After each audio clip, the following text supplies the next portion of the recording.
Whoa. I'm actually going to be pretty close on time.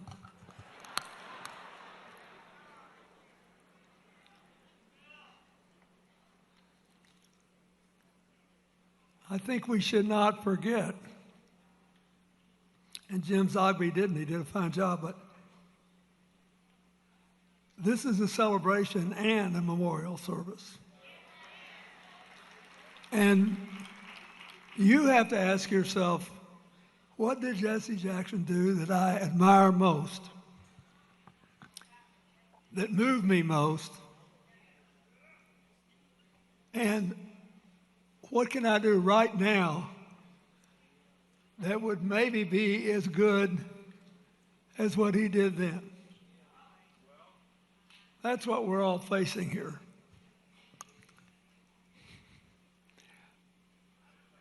I love Jackie and her family. Santita sang at my second inauguration. The boys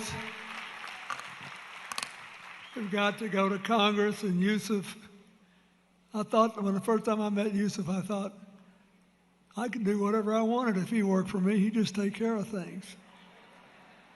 And you're good at it.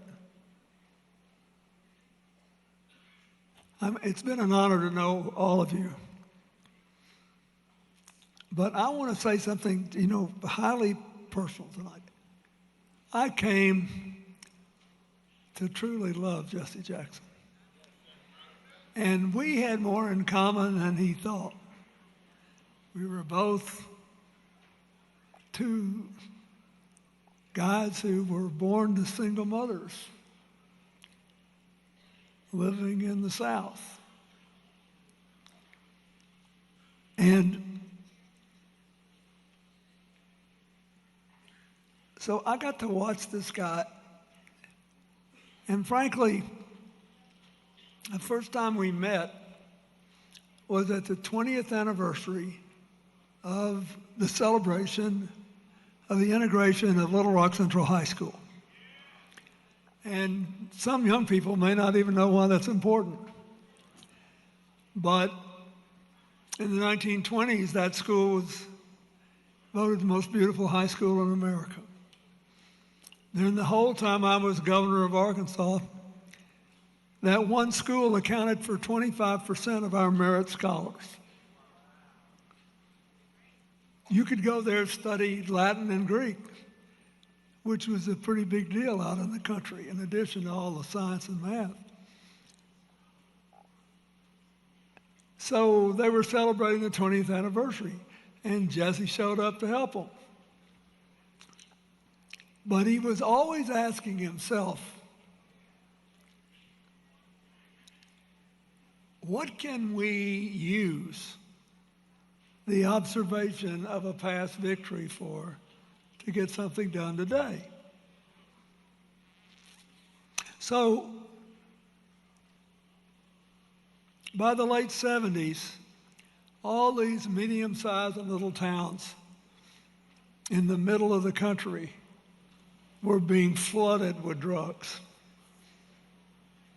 All these folks were facing more vigorous law enforcement on the coast, but they were coming in. And I kept thinking, I know Jesse Jackson's going to know this, and he's going to say something. And I just want to be there. And I was a 29-year-old attorney general.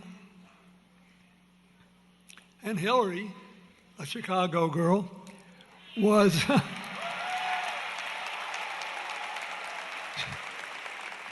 she was practicing law and supporting us because the salary was almost non-existent.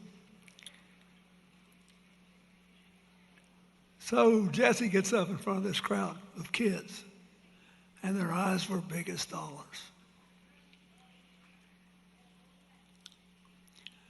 And he said, you owe a lot to the Little Rock Nine who integrated this school. You owe a lot to Daisy Bates and the other people who supported them. You owe a lot to the people who were there long before them.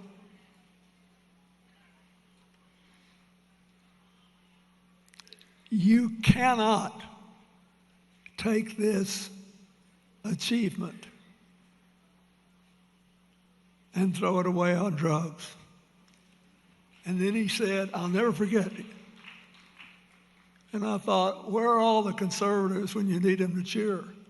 Jesse Jackson looked at these kids and he said, you have to open your brains, not your veins. And I thought to myself, no matter how long I live and stay in politics, I may never have a single line that's that good. I mean, think about it. It's totally brilliant. It captures personal responsibility and caring and self-survival. All these pastors here who've done such a great job on this, you know, I know you spend endless hours when you're putting your sermons together and you're running your programs in your churches and things. What can we do that will work? And whenever I get discouraged, I think about Jesse and I just laugh. Well, you got to open your brains and not your veins. So 10 years later, I was living in the governor's mansion. And Jesse shows up for the 30th anniversary of the integration of Little Rock Central High School. By then, I become governor, and we bring all of them back to the governor's mansion because that's where Governor Faubus plotted to disenfranchise them and keep black people out of school. So we had a big dinner that night. And after the dinner was over, Hillary asked Jesse to hang around so we could talk. We went to the kitchen, put some more food on the counter, and talked till midnight. And Hillary said, you know, we all got to work tomorrow. I'm going to bed. 2 hours later, Jesse and I are still going about it. And she walks into the kitchen and throws us out.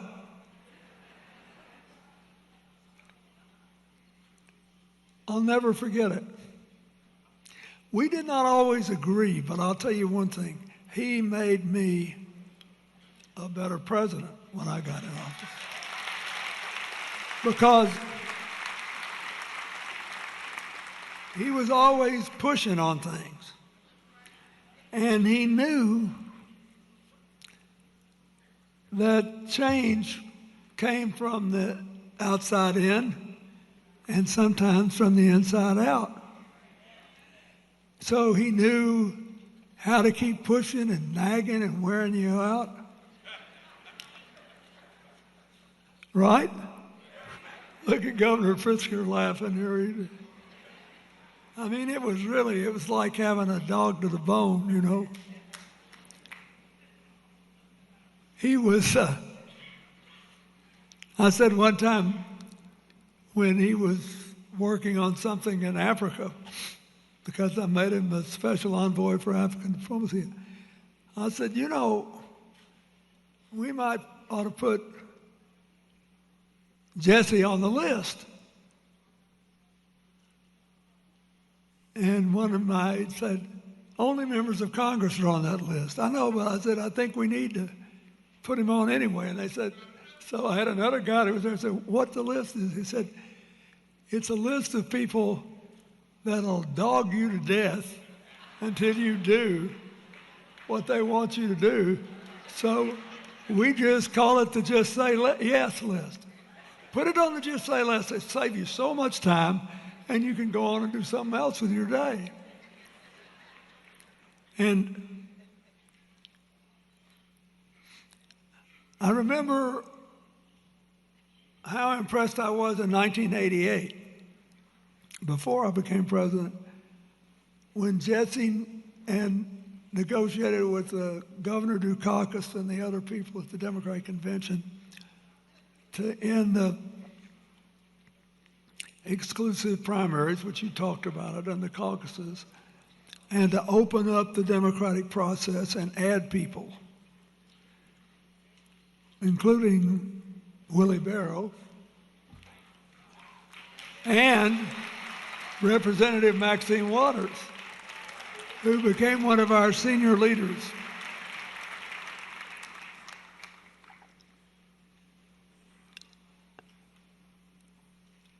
I'm saying this to make another point. Everybody knows how eloquent he was, and everybody knows that he could talk an owl out of a tree. But he actually was interested in policy, in specifics.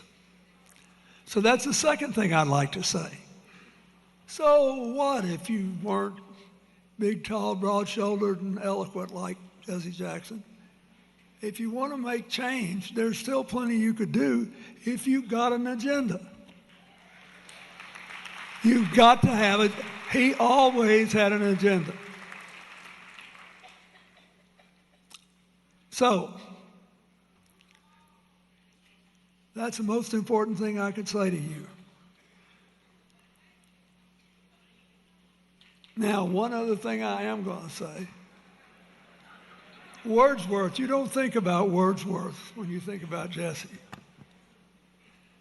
But Wordsworth said the last best hope of a good man's life are the little unremembered acts of kindness and love.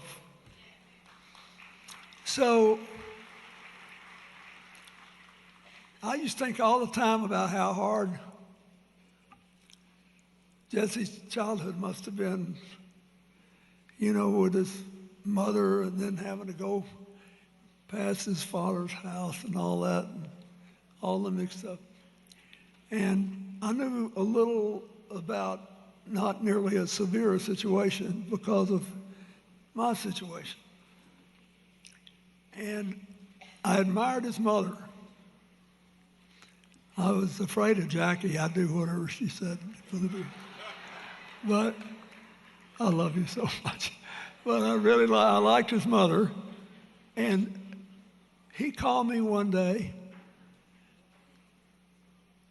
and he said, this is purely personal, but my mother liked you, you know, and I'd really appreciate it if you would speak at her service. And he said, Andy Young's coming, and you know there aren't that many of us left anymore who are over 75 and have been through all this. And I said, I would be honored. I know this sounds funny, but it really meant something to me that he wanted me to talk at his mother's memorial service. And then, I don't think I've ever told anybody this. When the Congress was trying to run me out, and I was in that big impeachment fight, Jesse called me one night in the White House. I thought he was calling me. He said, I don't want to talk to you. I want you to go get Chelsea. Now keep in mind, he's got all this other stuff going on. We got all this stuff. He called me to talk to my daughter to make sure she had her head in the game. And he prayed with her on the phone. And, you know, a lot of people, it would never even have occurred to them to do that. And ever since Hillary and I went to visit Jesse in the hospital and Jackie and a lot of the family were there, I've been thinking about him, calling my daughter. He didn't know if I was going to be president in 6 months. He didn't know what was going to happen. But he liked Chelsea. I thought showed he had good taste. But my point is, those are the things you remember. So I think we should honor him by saying, okay, maybe I'll never come up with a line like, open your brains and not your veins. Maybe I'll never give a speech that will move hundreds of thousands, but I can do something. I can still be somebody. And what should I do? And how can I, with whatever speaking ability I have or don't have, do what he did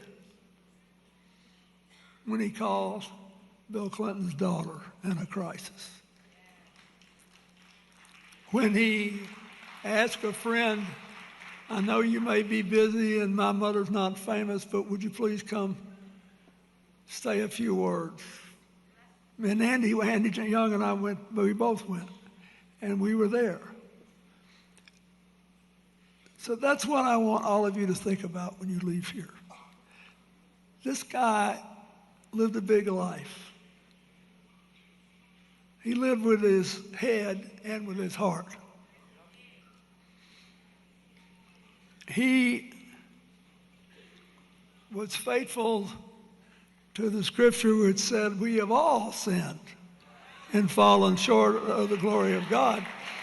But unlike a lot of people in politics, he didn't go around looking down his nose at other people. He hated the sin and not the sinner. He was always trying to lift people up. So I'm here more as a friend than a former president. He was my friend when I needed it. And I ask you to ask yourselves how you can do more by being a better friend and a more effective one. God bless you and thank you.